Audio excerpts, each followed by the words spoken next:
you make some noise? It's homecoming, Howard. Let me hear you make some noise. We're sitting here talking black with black media at a black homecoming, and as far as I'm concerned, that's the definition of a perfect world.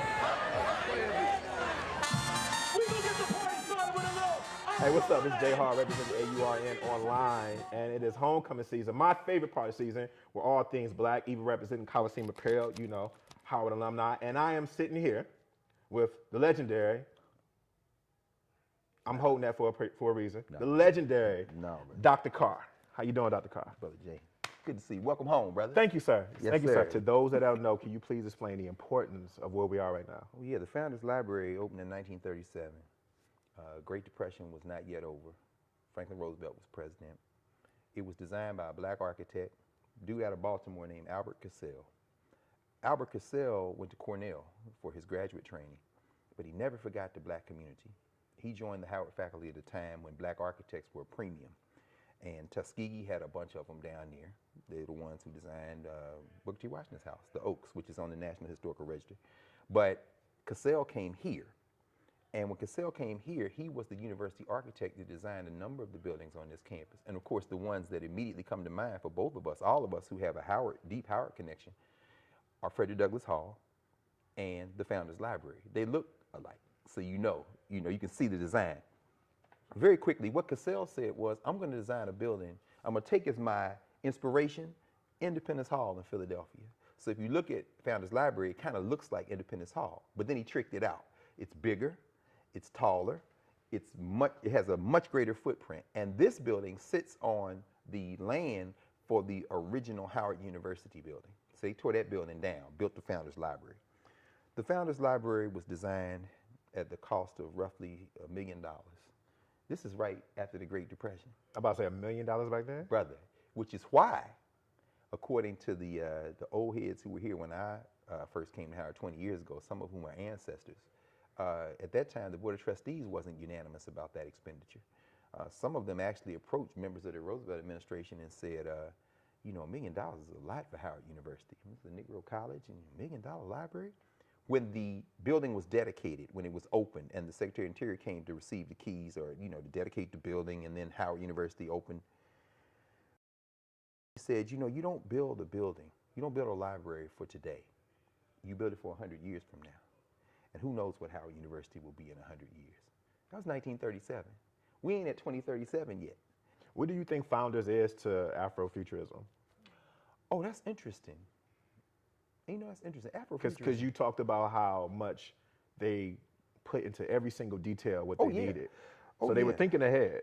So what do you think it means now? That's interesting. Like you say, Afrofuturism really just a kind of a new word for, it's like putting new wine in old bottles. We've always been thinking ahead. You go back to the 19th century and you see black writers, Martin Delaney and other people writing about the black future. Claude McKay. Oh, Claude McKay for sure. And in the so-called Harlem Renaissance, you come forward. You come to the 30s and 40s, you see black people thinking about what will happen in the future. And not just 10, 20 years into the future, way in the future. And of course, by you get to the 60s, you got the great Herman Blunt from Birmingham, Alabama. We don't know him as Herman Blunt. We know him as Sun Ra. And of course, wasn't nobody more Afrofuturistic than Sun Ra, brother. Sun Ra said, don't you know you're not real? He's like, what are you talking about? I'm from Saturn, man. You Negroes think y'all American Negroes. Please. And it's funny because Wakanda, 1966, I guess it was, when Marvel, Stan Lee and Jack Kirby come up with Black Panther, they wanted to call him the Cold Tiger, which is crazy because they were like, wow, where do you get that nickname from? Of course, they eventually didn't do it because they had started with Black Panther. Then the Black Panther Party got started and they got nervous. And they said, well, we should change his name to the Black Leopard or the Cold Tiger or something. But they stuck with Black Panther. But the reason they said Cold Tiger, think about Afrofuturism, that was the nickname of the brother who was the futurist, the visionary in the Congo, Patrice Lumumba. That was his nickname. That was Patrice Lumumba? The Cold Tiger, brother. So they were going to call the Black Panther the Cold Tiger. And it was kind of gesture toward Patrice Lumumba. So it still would have been fire, but most people wouldn't have gotten it. We need that story contained somewhere where we can give it to this next generation. And that is really the true lesson of our history. Our history is not lived by the Du Boises and the Ida Welleses and the Mary McLeod Bethunes alone. Our history is made by the masses of our people. We all have a story that's equally as important as A. Philip Randolph or Rosa Parks. Dr. Carr, I can talk to you like all day. No. Like I can miss my homecoming. No, brother. Well, you know, but I want to say about homecoming right quick though, because y'all here for homecoming, and it's so funny because white schools have homecoming, but unlike white schools, black people tied homecoming.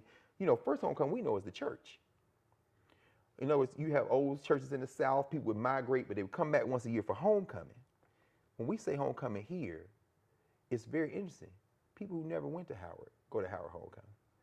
People who never went to A&T go to North Carolina A&T homecoming. People who never went to Tennessee State or Grambling or FAM go to their homecomings. Why? Because homecoming at black colleges means everybody. Yeah, it's different. You know what I'm saying? It's different. Yeah, I didn't go to college. Don't matter. This your home. This is our home, brother.